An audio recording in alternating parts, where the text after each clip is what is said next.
It's time for the Daily Stand Up Podcast presented by Agile Dad with your host, Lee Henson. Without any further ado, let's get started.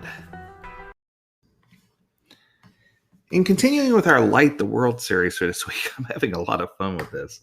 In continuing with our series, the question on today's Light the World calendar is, what is your favorite holiday treat?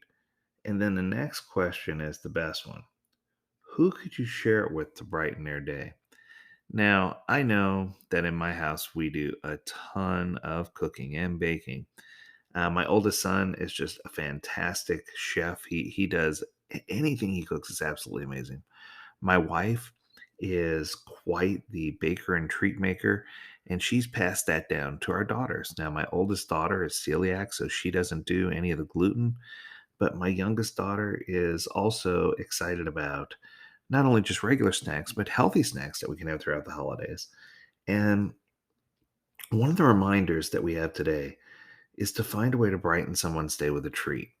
Now, I'm going to challenge you to think outside the box a little bit here. So here we go. The easiest treats are the ones that you can make in your kitchen, or the ones you can buy at a store, or the ones you can share with others. And I know as we have work parties and celebrations and things going on that we're constantly sharing with others and doing Christmas gift trades and those kinds of things.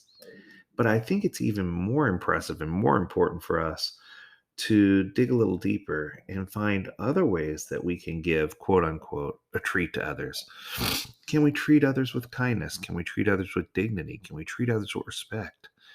I know that for me, one of the things that I've recently seen, I was riding with my son in a car, and we always see panhandlers, but my son asked me, he challenged me, he says, Dad, he says, why? He says, why?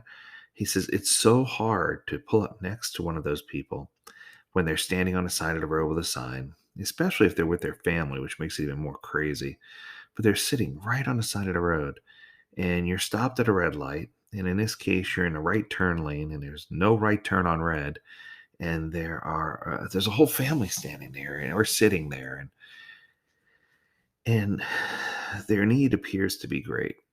But it's so hard because you challenge yourself in the back of your mind. You say, in the back of your mind, you keep thinking, what if this family really isn't in need?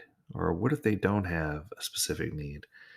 And you want to help, but at the same time you want to preserve because there's someone who may need it more than they do. But who are we to judge and try to figure that out? It's just so hard for us to really get our head around everything and to try to figure out the best way to decide who we can give a treat to and who we can't, or who we can uplift and who we can't. And I love a quote from Richard Branson when he was challenged on this.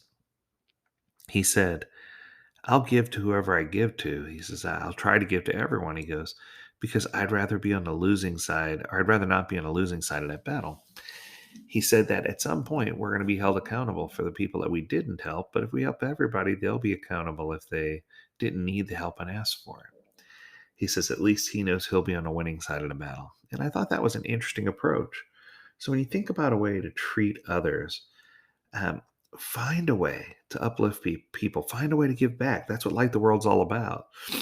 And I specifically remember one that it made my heart a little sad.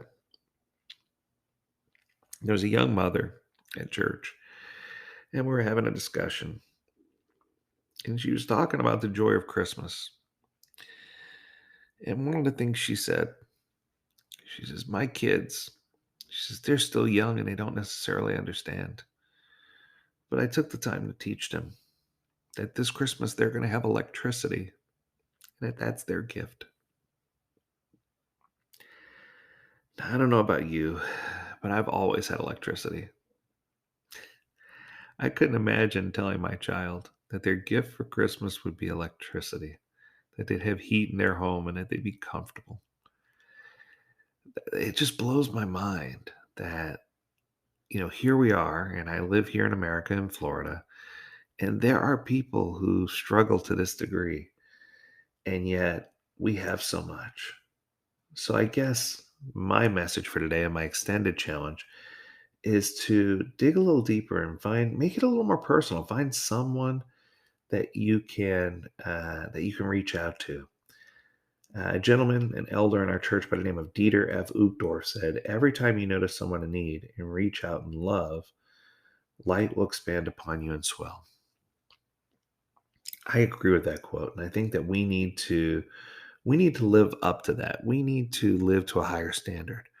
So my challenge to you is to live to that higher standard and find a way to give back, especially to someone who is in need of a treat, whether it's a simple holiday treat you make in a kitchen that you deliver to someone's home, or whether it's treating someone with kindness and dignity that you normally wouldn't. We need to find a way to get that part of our mind activated so that we can have a better holiday season and they can too. That's going to do it for today. I hope you enjoyed this episode. Until next time, I encourage you to stay healthy, stay well, and stay agile, my friends. Do take care.